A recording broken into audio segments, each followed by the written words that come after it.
அல்லேலூயா. தேவனுக்கு மகிமை உண்டாவதாக. இந்த ஓய்வு நாள் பிளஸ் வருடத்தின் வேதாகமத்தின் வருடத்தின் முதல் நாளில் நம்ம இருக்கிறோம். இந்த நாளில தேவனுடைய வார்த்தைகள் என்ன பண்ண போறோம்? தியானிக்க போகிறோம். தியானிப்பு என்பது தூங்கிட்டே கேட்கக்கூடாது. நல்லா முழிச்சிருந்து என்ன பண்ணணும்? கேட்கணும். யார் யாரெல்லாம் தூங்குவீங்கன்னு நல்லாவே தெரியும். அதனால ஜக்கு தண்ணி அங்கேயே வச்சுக்கோங்க. நான் சொல்லுவேன், முழிச்சுன்னு இருக்கிறவங்க தூங்கிட்டாங்கன்னா என்ன பண்ணணும்? அவங்கள தண்ணி தெளிச்சு எழுப்பணும். சரியா? அதனால என்ன பண்ணக்கூடாது? தூக்கம் வந்தா என்ன பண்ணணும்? முகத்தை வாஷ் பண்ணிட்டு வந்துடணும். சரி, அல்லேலூயா, அல்லேலூயா. இந்த நாளில தேவனுடைய வார்த்தையை நம்ம தியானிக்க போகிற தலைப்பு என்ன அப்படின்னா தயவு. என்னது? தயவு. தயவுனா என்ன?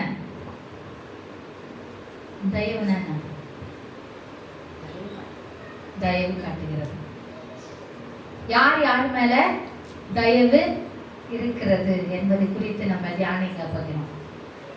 தேவன் நம்மேல் வைத்த தயவு எப்படிப்பட்டதாக இருக்கிறது? அவர் வேதத்தில எல்லாருக்கும் தயவு பாராட்டினார்.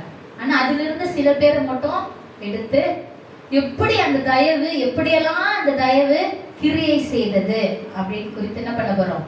தியானிக்க போகிறோம். கடைசி வரைக்கும் அந்த தயவு நமக்கு எப்படியாக விளங்க போகிறது அப்படின்னு குறித்து நம்ம என்ன பண்ண போறோம்? தியானிக்க போகிறோம். இதற்கு முன்பாக தேவனிடத்தில, ஆண்டவரே, நாங்கள் தூங்காமல் சுறுசுறுப்போடு நல்லா உற்சாகத்தோடு உம்முடைய தயவை ஆன இந்த வசனங்களை கேட்க எங்களுக்கு தயவு காட்டும்படியாக நாங்கள் ஜெபிக்கிறோம் என்று அவரிடத்திலே சொல்லி, உங்களுடைய வார்த்தைகள் எங்களிலும் பெருகி மற்றவருக்கு பிரயோஜனமாக இருக்க உதவி செய்யும் தகப்பனே. உங்களுடைய வார்த்தை எங்களுக்குள்ளாக கனிதரும் மரமாக இருக்க, வெளிச்சமாக உப்பாக இருக்க உதவி செய்யும். யெகோவாவின் நாமத்தில் பிதாவே, ஆமென். ஹல்லேலூயா, ஹல்லேலூயா.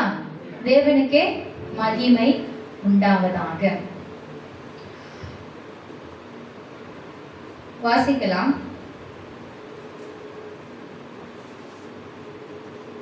சங்கீதம் 18ஆம் அதிகாரம் 25ஆம் வசனம். எடுத்தவங்க வாசிக்கலாம்.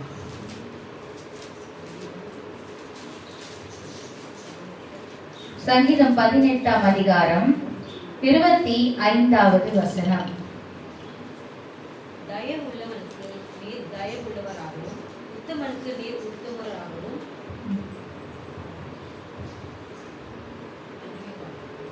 18, 25 தானே? தயவுள்ளவனுக்கு நீர் தயவு உள்ளவராகவும் உத்தமனுக்கு நீர் உத்தமராகவும். ஹல்லேலூயா.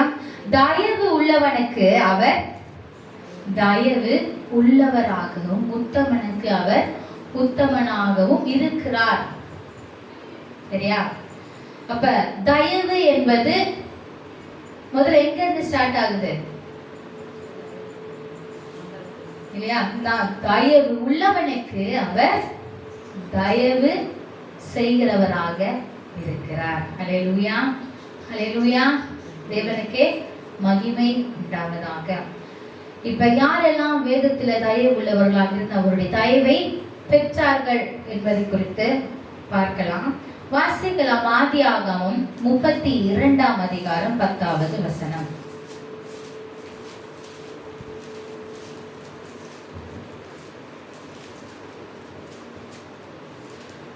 அடியனுக்கு தேவரீர் காண்பித்த எல்லா தயவுக்கும் எல்லா சத்தியத்துக்கும் நான் எவ்வளவு வேணும் பார்த்திருன் அல்ல.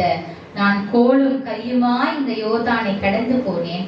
இப்பொழுது இவ்விரண்டு பரிவாரங்களையும் உடையவனானேன்.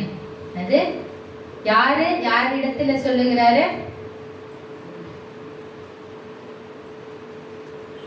யார் யாரிடத்துல சொல்றாரு? வாசிக்கலாம். அதுக்கு முன்னாடி 9வது வசனம். பின்பு யாக்கோபு என் தகப்பனாகிய ஆபிரகாமின் தேவனும் என் தகப்பனாகிய ஈசாக்கின் தேவனுமாய் இருக்கிறவரே, உன் தேசத்திற்கும் உன் இனத்தாரிடத்திற்கும் திரும்பி போ, உனக்கு நன்மை செய்வேன் என்று என்னுடனே சொல்லி இருக்கிற யாவேவே அப்படின்னு சொல்றாரு. இப்ப யார் யாரிடத்துல சொல்றாரு? யாக்கோபு தேவனிடத்துல சொல்லுகிறார், அடியேனுக்கு தேவரீர் காண்பித்த எல்லா தயவுக்கும் எல்லா சத்தியத்திற்கும் நான் எவ்வளவேனும் பாத்திரன் அல்ல. அப்ப அவர் பாத்திரனால என்ன சொல்றாரு? தேவன் தயவாக யாக்கோபோடு கூட என்ன பண்றாரு? தயவு காட்டினார் இல்லையா? யாக்கோபினுடைய கதை தெரியுமா? யாக்கோபோட கதை தெரியுமா? யாக்கோபு யாரோட பையன்? ஈசாக்கோட மகன் யாக்கோபு. யாக்கோபு தன்னுடைய அண்ணனான ஏசா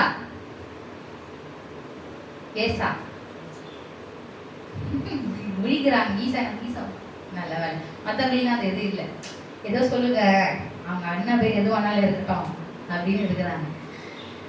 ஏசா நிமித்தமாக அவர் என்ன பண்றாரு? அவருடைய அம்மாவோட, யாக்கோபோட அம்மாவோட சொந்தக்காரர் மாமாவோட வீடான இவருக்கு வாங்க லாபானுடைய இடத்திற்கு போறாரு. அங்க லாபானுக்கு 2 மகள்கள் இருந்தாங்க. 2 மகள் பேர் என்னன்னா ராகேல், லேயாள். ஆனா யாக்கோபுக்கு யார ரொம்ப பிடிச்சது? 2 மகள்ல தெரியுமா? யாரு? ராகேல், லேயாளா?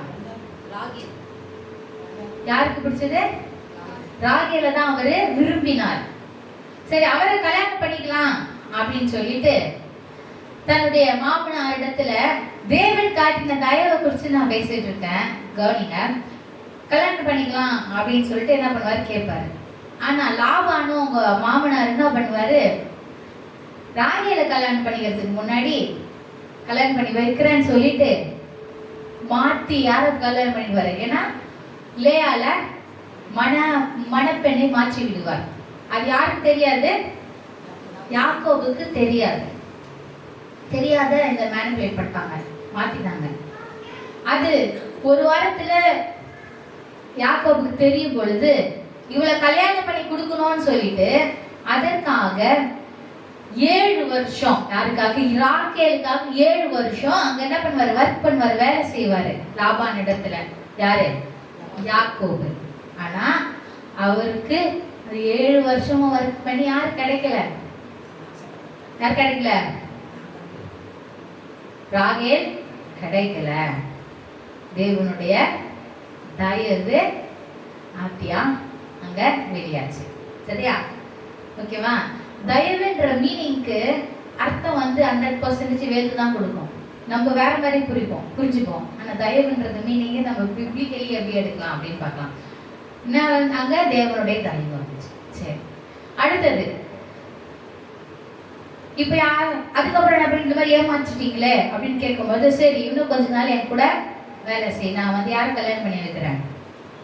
உனக்கு பிடிச்ச ராகேலே திருப்பி கல்யாணம் பண்ணி வைக்கிறேன் அப்படின்னு சொல்லும் பொழுது திருப்பி சேர்த்து என்ன பண்ணுவாரு? 14 வருஷம் என்ன பண்ணுவாரு? திருப்பி வேலை செய்வார். யாருக்கு? மறுபடியும் ராகேலுக்கு வேலை செய்வார், கல்யாணம் பண்ணி. அத்தனை வருஷம் வந்து டோட்டலா அவர் லாபான் இடத்துல இருந்த வருடங்கள் பார்த்தா 20 வருஷம். எத்தனை வருஷம் இருந்தாரு? யாக்கோபு லாபான் இடத்துல, அவருடைய மாமனார் இடத்துல எத்தனை வருஷங்கள் இருந்தாரு? 20 வருஷங்கள் அவர் அங்க என்னவா இருந்தாரு? வேலை சும்மா இல்ல.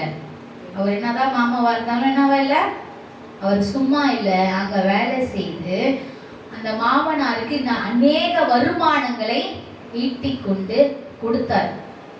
வருமானங்களை ஆடு பிசினஸ் செய்து என்ன பண்ணாரு? அவங்களுக்கு அத மாமனாரு நல்லா என்ஜாய் பண்ணாரு. இத்தனை வருஷம் கழிச்சு ராகேலும் லேயாவும் அவருக்கு என்ன பண்ணாங்க? மனைவியாக மாறினார்கள். அங்க இருந்து 20 வருஷத்துல நிறைய அவருக்கு என்ன பிள்ளைகள் பிறந்தார்கள். மொத்தம் எத்தனை பிள்ளை யாக்கோபுக்கு? எத்தனை? 12 பிள்ளைகள் யாக்கோபுக்கு. 12ல ஒரே ஒரு பொண்ணு, 12 ஆண் பிள்ளைகள் யாக்கோபுக்கு பிறந்தனர். சரி, இப்படி தேவனுடைய தயவு எப்படி இருந்துச்சு? 20 வருஷமும் அவர் அந்த இடத்துல. யாக்கோபுடைய திங்கிங் எப்படி இருந்திருக்கும்? அவருடைய நினைவு எப்படி இருந்திருக்கும்? ஜாலியா இருந்திருக்குமா? எப்பவுமே மனுஷனுடைய திங்கிங் அது நம்ம ஒரு செய்யறோம்னா அது நமக்கு நடக்கணும், சீக்கிரமா நடந்தா நல்லா இருக்குமே, நமக்கு இருதயத்திற்கு நம்ம நல்ல மகிழ்ச்சியா நடந்தா நல்லா இருக்குமே அப்படின்னு தான் நினைப்போம். ஆனா யாக்கோபு 20 வருஷமும் அங்க வேலை செய்தது அவருக்கு எப்படியா இருந்தது? கஷ்டமா இருந்தது. ஆனால் தேவனோ யாக்கோபோடு கூட இருந்தார். அந்த வருடத்தின் அந்த கஷ்டத்தின் மத்தியிலும், அந்த வெயிட்டிங் பீரியட், அந்த தாமதத்திலையும், இப்படி ஒரு மேன் நான் காதலிச்ச பொண்ணு வேற, கிடைச்ச பொண்ணு வேறன்ற ஏமாற்றத்தின் மத்தியிலும் தேவனுடைய தயவு என்பது அவரோடு கூட அந்த நிலைமையில இருக்கிறது தான் தயவு.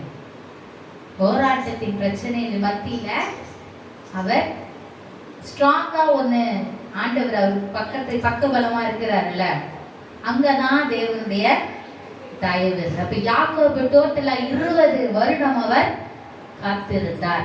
தேவ தயவு 20 வருடமும் அவரோடு கூட இருந்தது. அதனாலதான் வரும்பொழுது, நீ பாராட்டின தயவுக்கு நான் பாத்திரனே இல்லை, 2 பரிவாரங்களை எனக்கு தந்திருக்கிறீங்க. 2 பரிவாரம் என்னது?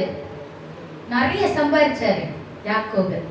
2 மனைவிகள், 2 மனைவியோட சந்ததியார்கள், 2 பரிவாரங்கள், 2 விதமான மனைவியோட ஆசீர்வாதங்கள் அவரோட கூட என்னது? அவர் சம்பாதித்த ஆசீர்வாதங்கள் 2 விதமாக, 2 சைடா டபுள் போர்ஷனா பிரிக்கிற அளவுக்கு இருந்தது அவருடைய ஆசீர்வாதம். எதனால? 20 வருடமும் அவர் அந்த கஷ்டத்தின் மத்தியில தேவ தயவை பாராட்டி என்ன பண்ணாரு?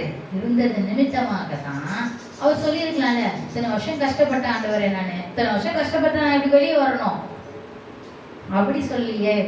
இப்போ இது வரைக்கும் நீங்க எனக்கு பாராட்டின தயவுக்கு நான் எவ்வளவு வேணும்? நல்ல கஷ்டத்தின் மத்தியில தேவனுடைய தயவு என்பது நம்ம பொறுமையோடு காத்திருக்கிறது தான் அவருடைய தயவாக இருக்கிறது. அதுல அவர் செய்யறதுல அந்த பொறுமையின் மத்தியில நம்ம அவர் செய்யறதெல்லாம் ஸ்லோவா செஞ்சாலும் பின்னாடி என்ன நடக்குது? ஒரு பெரிய ஆசீர்வாதங்களை நமக்கு வைத்திருக்கிறார். நம்ம நினைப்போம் நிறைய டைம் எடுக்குது அப்படின்னு நினைப்போம். ஆனா அதுக்கு பின்னாடி முடிவுல தேவன் ஒரு பெரிய விதமான ஒரு ஆசீர்வாதத்தை நமக்கு வைத்திருக்கிற. நம்மளுடைய கண்ணுக்கு தான் அது என்ன ஆகல, தெரியாத போயிடும். இதே மாதிரி இன்னொருத்தர், இவரை பார்த்தா வாசிக்கலாம். ஆதியாகமம் 31:21 வசனம். 39:21.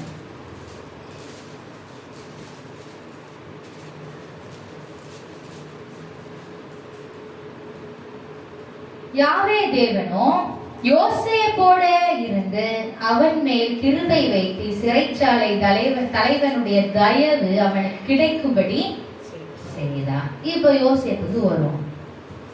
யாக்கோபினுடைய மகன் யோசேப்பு, அதாவது ராகேலுக்கு பிறந்த மகன் 2 பேர், பெஞ்சமின், யோசேப்பு, பெஞ்சமின். இதுல யோசேப்போட கதை பார்த்தீங்கன்னா, யோசேப்பு பத்தி தெரியுமா? அவர்களுடைய சகோதரர்களால அவர் ஒரு குழியில பொறாமை நிமித்தமாக போடப்பட்டார். அப்புறம் எகிப்தியர்களிடத்துல அடிமையாக விற்கப்பட்டார். எத்தனை வயசுல தெரியுமா? சின்ன வயசுல, ஒரு 15 வயசு வச்சுக்கணும், ஒரு 16 வயசு வச்சுக்கணும், சரியா? விற்கப்பட்டார் அடிமையாக. அத்தனை வயசுல ஒரு ரொம்ப ரொம்ப சின்ன ஒரு வயசுல அவருக்கு என்ன ஆயிடுச்சு? போராட்டம், பிரச்சனை ஆரம்பிச்சிருச்சு. தேவ தயவு ஆரம்பிச்சதுன்னு அர்த்தம். பிரச்சனை, போராட்டம்னா என்ன நடக்குது? நம்ம சைட் பை சைட்ல என்ன வருது? பிரச்சனையோ போராட்டமும் வந்தால் சைட்ல என்ன வந்து நிற்கும் தெரியுமா? தேவ தயவு வந்து நிற்கும். ரெண்டும் சைட் பை சைடு நமக்காக என்ன பண்ணும்? தேவ தயவு நமக்கு உதவி செய்ய வந்துவிடும். ஹல்லேலூயா. இப்போ யோசேப்பு பார்த்தோம்னா 17 வயதுல அடிமைத்தனத்தை அடிமையாக சென்றார். 13 வருஷம் அடிமையாக இருந்தார். அப்ப அடிமையா இருக்கிறதுல எவ்வளவு கஷ்டம் தெரியுமா? என்னென்னலாம் வேலை செய்யணும், எப்படியெல்லாம் துன்புறுத்துவாங்க, சரியான சாப்பாடு அவங்களுக்கு கிடைக்காது. 13 வருஷம் அவர் என்னது யோசேப்பு என்ன பண்ணார்? 13 வருஷமும் அடிமைத்தனத்தில் இருந்தார். ஆனாலும் தன்னுடைய தேவனை அவர் மறக்கவில்லை. அல்லேலூயா. தேவ தயவு யோசேப்போடு கூட இருந்தது. அவர் யாரு எங்கெல்லாம் போனாங்கெல்லாம் அவர் மனுஷர்கள் மூலமா தயவு அனுப்பிச்சுட்டே இருந்தாரு யோசேப்புக்கு. அடுத்தது சரி 13 வருஷம் அடிமைத்தனத்தில் இருந்து எப்படான்னு சொல்லிட்டு போத்திபார் மூலியமா நம்ம என்ன பண்றாரு? அவரு இன்னும் அவருக்காக வேலை செய்யும்படி வைத்தார். சரியா? அந்த 13 வருஷம் இன்க்ளூடட்ல சொல்றேன் உள்ள வச்சார். ஆனா அந்த ஒரு டைம்ல அவர் மேல தவறான குற்றம், போத்திபாருடைய மனைவி பொய் குற்றம் சாத்தினதுனால 2 வருஷம் என்ன பண்ணாரு? ஜெயில போட்டாங்க, தூக்கி போயிட்டாரு. எதுக்கு? தேவனுக்கு உண்மையா இருந்ததுனால ஜெயில தூக்கி போட்டாங்க. அங்க என்ன பண்ணாரு? பொறுமையோட காத்திருந்தார். அப்ப கூட அங்க பானபாத்திரக்காரன் கிட்ட சொல்லுவாரு, நீங்க வெளியே ரிலீஸ் ஆயிட்டீங்கன்னா என்ன கொஞ்சம் ராஜா இடத்துல நினைவு கூறுங்க அப்படின்னு சொல்லுவாரு. ஆனா நடக்காது, அவ்வளவு சீக்கிரத்துல நடக்காது, பல வருஷங்கள் ஓடும். அப்புறம் தான் யோசேப்பு ராஜாவுக்கு அடுத்ததாக ஒரு போஸ்ட்ல தூக்கி போட்டு எகிப்தியரே ஆளும்படியான நிலைமையில வைச்சாரு நம்முடைய தேவன். எதற்காக? பஞ்சம் வரப்பொழுது அவருடைய ஜனமான இஸ்ரவேல் குடும்பம் முழுவதும் என்ன பண்ண வேணும்? அந்த பஞ்சத்துல பிழைக்க வேண்டும். அதுக்கு யார் பிளான் போட்டிருக்கா? தேவன் முன்னாடியே. யோசிப்பு இங்க இருந்து இப்படின்னா இந்த மாதிரி பிரச்சனையில விட்டா அவர் அங்க போவாரு. அங்க போனா அவங்க நம்ம ராஜாவா இருக்கலாம் யோசிப்ப. ராஜாவுக்கு அடுத்தது எல்லாம் அப்படிதான் பார்த்துப்பாரு. அப்போ பஞ்சம் வரும். பஞ்சம் வந்த பிறகு இஸ்ரவேல் மொத்தமும் இந்த பஞ்சத்துல காக்கும்படியாக யோசேப்புக்கு ஞானத்தை தந்து நடத்தினார். தேவனுடைய தயவு இல்லையா? அங்க எத்தனை வருஷங்கள் அவங்கெல்லாம் வெயிட் பண்ணாங்க. அடுத்தது ஒருத்தர் இருக்கிறார், தானியேல். தானியேலை பார்த்தோம் அப்படின்னா, தானியேல் அவருடைய தேசத்திலே இல்ல, பாபிலோன்ல இருக்கிறாரு தானியேல். யாருக்கு வேலை செஞ்சுட்டு? பாபிலோன் ராஜாவுக்கு கீழாக வேலை செஞ்சுட்டு இருக்கிறாரு. எத்தனை வருஷம் தெரியுமா? 70 வருடம். எத்தனை வருஷம்? 70 வருஷம் தானியேல் தீர்க்கதரிசி இத வேலை செஞ்சாரு. நம்ம நினைப்போம் ஆண்டவருடைய தீர்க்கதரிசி ஊழியக்காரங்கள்லாம் என்ன பண்ணக்கூடாது, அடுத்தவங்களுக்கு வேலை செய்யறது எப்படி அப்படின்னு நினைப்போம். இவர் எத்தனை வருஷம் வேலை செஞ்சாரு? 70 வருஷம் கீழாக வேலை செய்தார். வாசிக்கலாம் தானியேல் 1ஆம் அதிகாரம் 9வது வசனம்.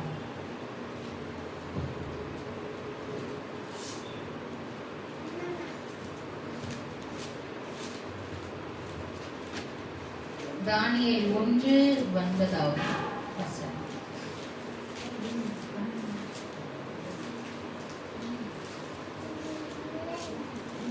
தேவன் தானியேலுக்கு பிரதானிகளின் தலைமையிடத்தில் தயவும் இரக்கமும் கிடைக்கும்படி செய்தார்.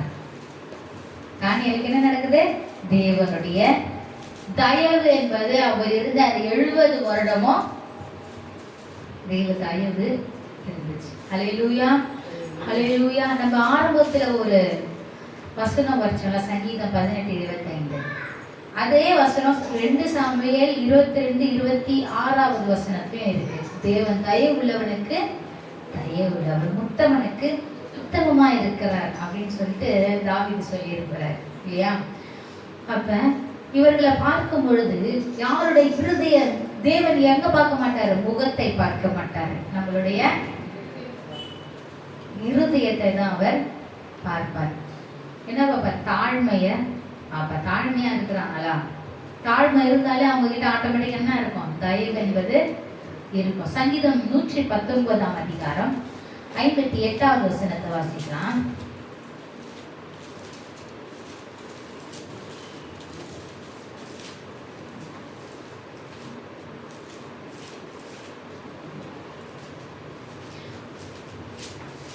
முழு இருதயத்தோடும் உம்முடைய தயவுக்காக கெஞ்சுகிறேன், உமது வாக்கின்படி எனக்கு இறங்கும். முழு இருதயத்தோடு உம்முடைய தயவுக்காக கெஞ்சுகிறேன். அப்ப தேவனிடத்துல நம்ம என்ன பண்ணணும்? அவருடைய தயவை அனுதினமும் நம்ம கேட்கணும் இல்லையா? ஏன்னா தாவீது என்ன செய்யறாரு? முழு இருதயத்தோடு உம்முடைய தயவுக்காக நான் கெஞ்சுறேன் அப்படின்னு சொல்றாரு. அப்ப தேவனுடைய தயவு நமக்கு ஆட்டோமேட்டிக்கா இருக்கு. இருந்தாலும் அந்த தயவை நாம் யார போல கேட்கணும்? தாவீதை போல என்ன பண்ணோம்? கேட்க வேண்டும். அல்லேலூயா. ஏன் கேட்க வேண்டும்? ஏன்னா சங்கீதம் 145 அதிகாரம் 9வது வசனத்தை வாசிக்கலாம். சங்கீதம் 145 அதிகாரம் 9வது வசனம். தேவன் யாவே எல்லார் மேலும் தயவு உள்ளவர், அவர் இரக்கங்கள் அவருடைய எல்லா கிரியைகள் மேலும் உள்ளது. டிஃபால்ட்டாவே எல்லார் மேலையும் அவர் தயவு செய்கிறவராக இருக்கிறார். அல்லேலூயா, அல்லேலூயா. வாசிக்கலாம். அப்போஸ்தலர் 2ஆம் அதிகாரம் 47வது வசனம்.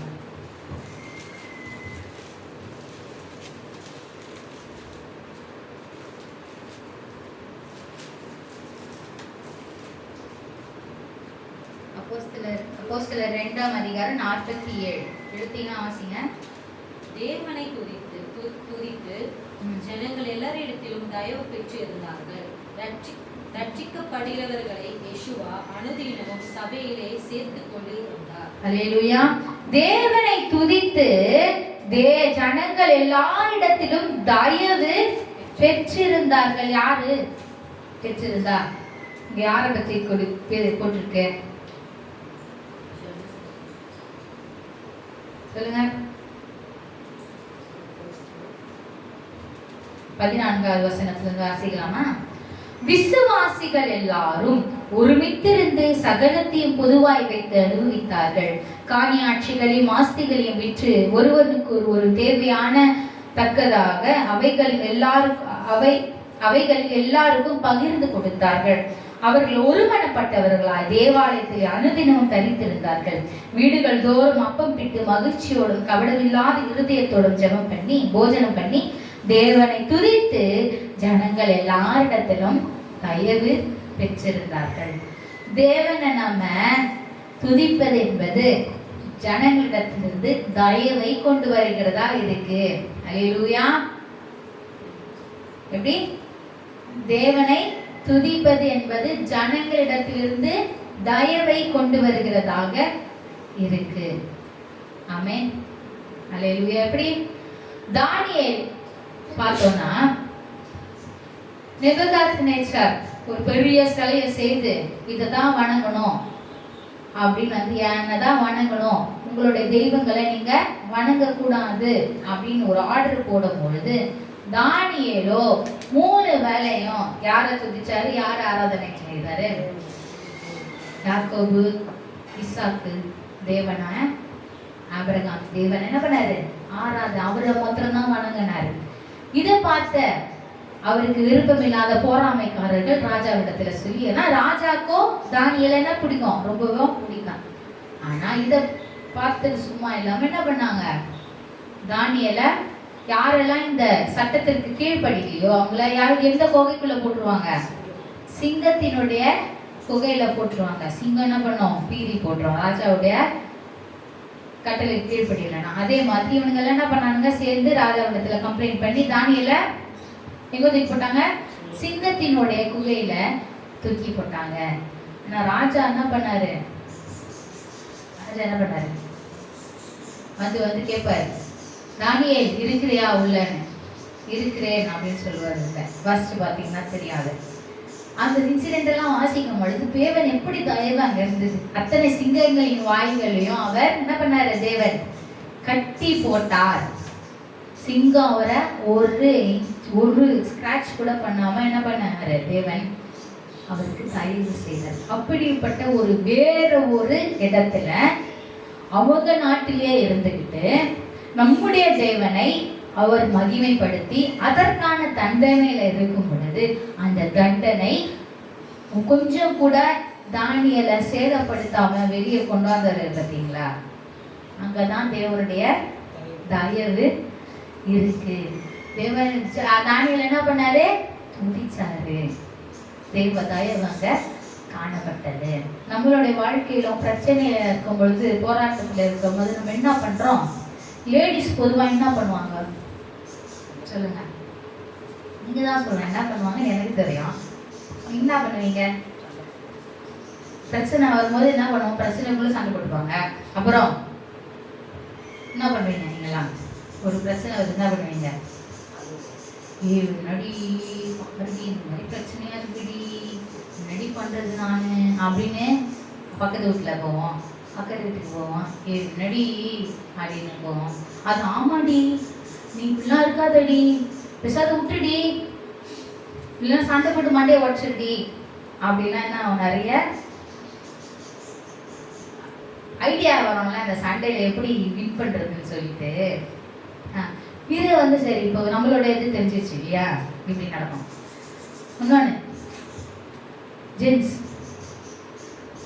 ஆண்கள் சண்டை வந்தால் பிரச்சனை தான் என்ன பண்ணுவாங்க, வீட்டில் இருக்கிறவங்க மண்டையை உடைப்பாங்க, அதை போட்டு உடைப்பாங்க, இதை போட்டு உடைப்பாங்க. அப்புறம் கடைக்கு போவாங்க, 2 பாட்டில் தூளை போட்டுப்பாங்க. சரியா? சரக்கு போட்டதும் என்ன ஆயிடுது, கொஞ்சம் அந்த கவலை எல்லாம் போயிடுது. அவ்வளோதான், அவங்க ஜாலியாக இருக்கிறாங்க. அப்புறமா திருப்பி அந்த கவலை வராது இருந்தா அதோட எப்படியா வரும்? அப்புறம் எதுக்கு அந்த டெம்பரவரி இது தேவையா? தானியேல் பிரச்சனை வரும்போது என்ன பண்ணாரு சொல்லுங்க. அப்ப ஏன் நம்ம துதிக்க கூடாது? ஏன் பக்கத்துல தேடி போகணும்? ஏன் கடையை தேடி போகணும்? பிரச்சனை வந்தா துதிங்க. துதிக்கலன்னா விடுதலையே கிடைக்காது, தேவ தயமும் வராது, லேட் ஆயிடும். துதிச்சாதான் தேவனுடைய தயவு, இல்லைன்னா அவ்வளவுதான், முடிஞ்சது கதை அப்படின்னு ஆயிடும். தேவனுடைய தயவு என்பது ஒருத்தருக்கு கிடைக்கணும்னா அவங்க எவ்வளோ பெரிய விசேஷித்தமானவர்கள் தெரியுமா?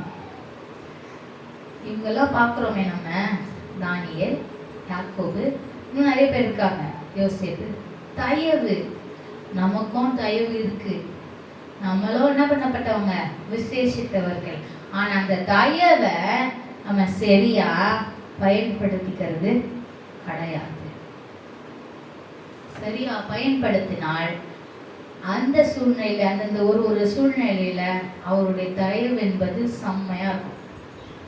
பிரச்சனையில எப்படி ஒரு ஒரு ஒரு பிரச்சனையா ஒரு போராட்டமா இருக்கும் பொழுது போதை ஆயிடுவாங்கல்ல, போதை போட்டு வந்து போதையில மறந்துடுதுல, அது வேஸ்ட். உங்களே மறக்கிறது அது வேஸ்ட்.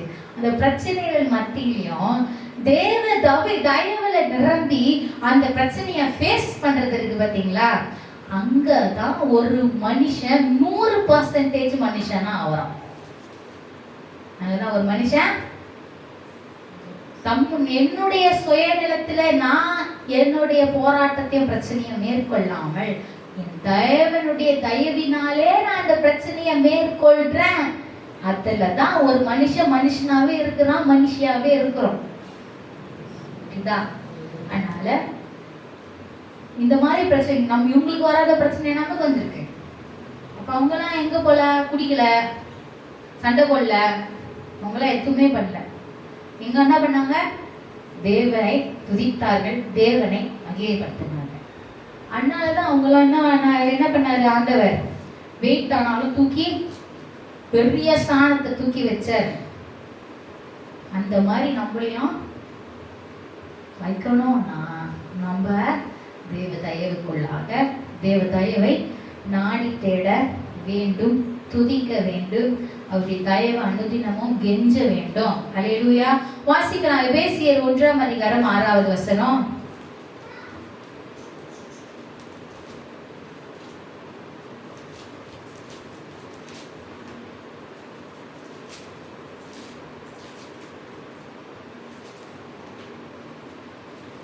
எபேசியர் 1:6.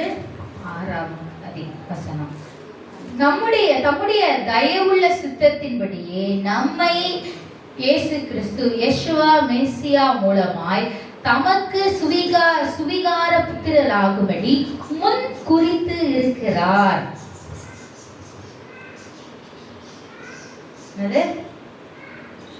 தேவன் என்ன பண்றாரு? தேவன் என்ன பண்றாரு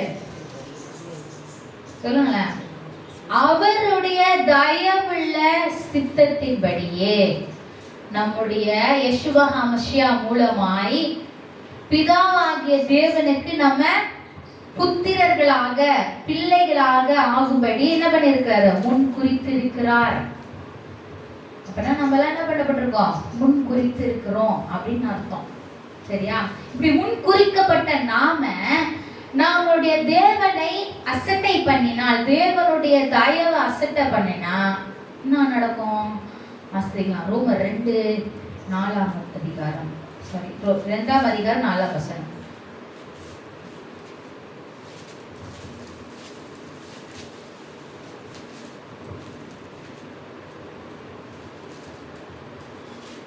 அல்லது தேவ தயவு நீ குணப்படும்படி உன்னை ஏவுகிறது என்று அறியாமல் அவருடைய தயவு, பொறுமை, நீடிய சாந்தம் இவைகளின் ஐஸ்வர்யத்தை அசட்டை பண்ணுகிறாயோ?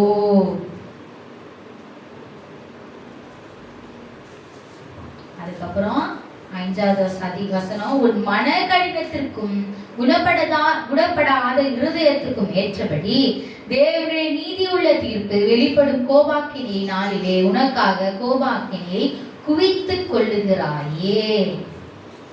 தேவன் அவனுடைய கிளைகளுக்கு தக்கதாய் அவனுக்கு பலன் அளிப்பார். அப்ப தேவனுடைய தயவை நம்ம அசட்டை பண்ணா எங்க போய் நின்றுவோம்? நியாய தீர்ப்புக்கு போய் நிற்கிறோம். அதே ரோமர் 11:22 வாசிக்கலாம்.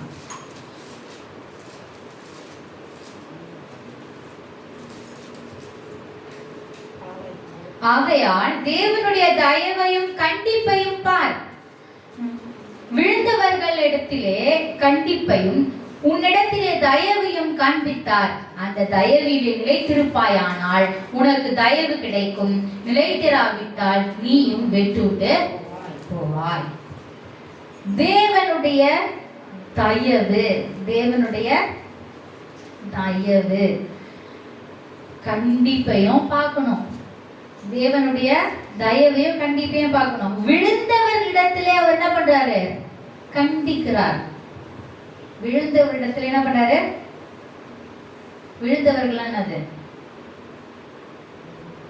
ஆண்டவர் கீழ்ப்படியாத இருக்கிறாங்க, அவங்களை கண்டிப்பாரு. அவங்களையும் அவருடைய ராஜ்யத்துல சேர்க்கணும் தான் அவருடைய சித்தமே. இப்படி விழுந்துட்டாங்கன்னு விட்டுறது அவருடைய சித்தம் இல்லை. விழுந்தவர்களை கண்டிக்கிறாரு. உன்னிடத்திலேயோ தயவையே காண்பித்தார். அந்த தயவிலே நம்ம நிலைத்திருப்போமானால் என்ன நடக்கும்? நன்மை கிடைக்கும். இல்லாவிட்டால் வெட்டுண்டு போவோம். ஹல்லேலூயா, ஹல்லேலூயா. தேவனுக்கே மகிமை உண்டாவதாக. வாசிக்கலாம். பிலிப்பியர் 2:13.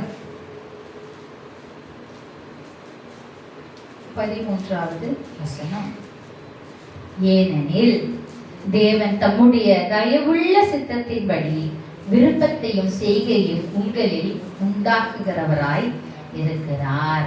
ஹல்லேலூயா, ஹல்லேலூயா.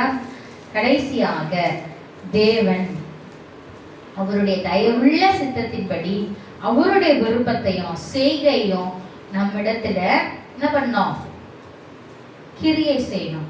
அதுதான் நம்முடைய வாஞ்சையாக இருக்கணும். அப்ப தயவு என்பது என்னவா இருக்கு சொல்லுங்க. தயவுனா என்ன? ஃபர்ஸ்ட் நான் தயவுன்னு சொல்லும் பொழுது உங்களுக்கு என்னவா தோணுச்சு?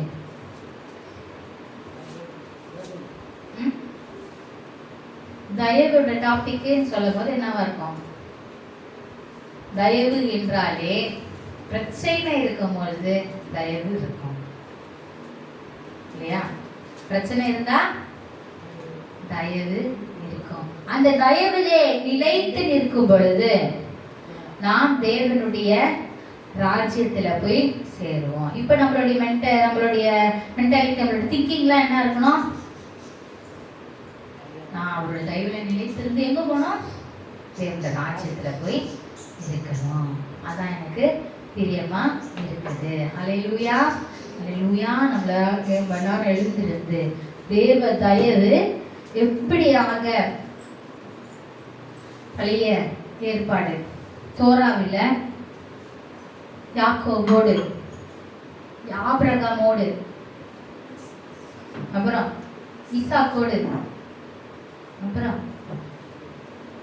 யாக்கோபோடு, யோசேப்போடு, தானியேலோடு, இப்படி சொல்லிட்டே போலாம். இருந்தது போல நம்மோடும் தேவ தயவு இருக்கிறது. அந்த தேவ தயவை நம்ம என்ன பண்ண கூடாது? அசட்டை பண்ண கூடாது. அந்த தயவுல நிலைத்திருந்து இந்த வருடத்தின் இந்த முதல் நாளில தேவ தயவை நம்ம நினைக்கிறவர்களாக இருப்போம். சரியா? ஓ, தேவன் எனக்கு தயவு பாராட்டி இருக்கிறாரு. அந்த தயவை நான் என்ன பண்ணணும்? லாஸ்ட் வரைக்கும் கொண்டு போயிட்டே இருக்கணும். அந்த தயவை நான் என்ன பண்ணக்கூடாது? அசட்டை பண்ணக்கூடாது அப்படின்ற ஒரு உறுதிமொழியோடு என்ன பண்ணுவோம்? நம்ம இந்த வருடத்தை ஆரம்பிக்கலாம். ஹல்லேலூயா, ஹல்லேலூயா. எல்லாரும் கண்களை மூடி அன்பின் தகப்பனே உமக்கு நன்றி செலுத்துகிறோம். உம்முடைய தயவு எத்தனை அருமை உள்ளது தகப்பனே. நாங்கள் வேதத்தில் தியானிக்கும் பொழுது உம்முடைய தாசர்களுக்கு உம்முடைய தயவு எவ்வளவாக இருந்தது. ஆண்டவரே, பிரச்சனை போராட்டத்தின் மத்தியில் உம்முடைய தயவு பெரியதாக இருந்தது. அதே போல எங்களுக்கும் உங்களுடைய தயவை நீர் பாராட்டுகிற உடைய அன்பிற்காக நன்றி செலுத்துகிறோம். உடைய தயவிலே நாங்கள் உண்மையோடு இருந்து உடைய தயவை பற்றி புகழ்ந்து பாடி உண்மை உயர்த்தி துதித்து உடைய தயவிலே உங்களுடைய தயவோடே கூட உடைய ராஜ்யத்துல சேர எங்களுக்கு உதவி செய்யுங்க. உம்முடைய ராஜ்யம் வருவதாக உடைய சித்தம் பரலோகத்தில் செய்யப்படுகிறது போல இந்த பூமியிலையும் செய்யப்படுவதாக. தலைமுறைக்கும் நீர் பாராட்டுகிற உங்களுடைய மகா பெரிய தயவுக்காக கூடாக்குடி நன்றி தகப்பனே. நன்றி எங்களை சிவாகமஷியாவே. போல ஒரு தேவன் இல்லையே. ஆமென், அல்லேலூயா. அந்த தயவை நம்ம பெரியதே என்று இந்த வேலையில துதித்து உயர்த்த போகிறோம். ஆமென்.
நிமிர்ந்து வாழ செய்யும் தயவு, தலைமுறைகள் தாண்டி நிற்கும் தயவு, என் தலை நிமிர்ந்து வாழ செய்யும் தயவு, பாரபட்சம் பார்க்காத தயவே, எளியவனை உயர்த்தி வைக்கும் தயவே, தலைமுறைகள் தாண்டி நிற்கும் தயவே. சொல்லுவோம். உங்க தயவு பெரியதே, உங்க தயவு சிறந்ததே, உங்க தயவு என்னை சேதமின்றி பாதுகாத்ததே. உங்க தயவு பெரியதே, உங்க தயவு சிறந்ததே, உங்க தயவு என்னை சேதமின்றி பாதுகாத்ததே. ஒரு சேதமின்றி தலைமுறையாய் பாதுகாத்ததே.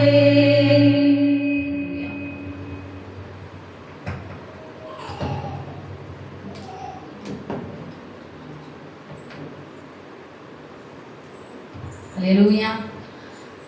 தகப்பனே உமக்கு நன்றி செலுத்துகிறோம். எங்கள் துதிகளை சுகந்த வாசனையாக ஏற்றுக்கொண்ட உம்முடைய தயவுக்காக நன்றி செலுத்துகிறோம்.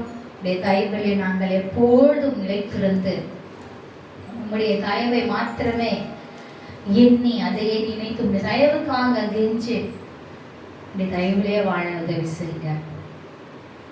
எங்களை தாழ்த்துகிறோம். நீர் மாத்திரம் உயர்ந்திருப்பீரா. யெகோவாவின் நாமத்தில் நம்பிதானே. ஆமென். என் ஆத்துமாவே யாவே தேவனை ஸ்தோத்திரி, யாவே தேவன் செய்த சகல உபகாரங்களையும் மறவாதே. அல்லேலூயா. யாவே தேவன் உங்களை ஆசீர்வதித்து உங்களை காக்க கடவர். யாவே தேவன் தம்முடைய முகத்தை உங்கள் மேல் பிரகாசிக்க பண்ணி உங்கள் மேல் கிருபையா இருக்க கடவர். யாவே தேவன் தம்முடைய முகத்தை உங்கள் மேல் பிரசன்னமாக்கி உங்களுக்கு சமாதானம் கட்டளையிட கடவர். இன்னொரு முறை அனைவருக்கும் ஷபாத் ஷலோம், ரோஷ் கொடேஷ் நிசான். புதிய மாதம், புதிய நிலா, புதிய மாதத்தின் நல்வாழ்த்துக்கள், சமாதானம். அல்லேலூயா.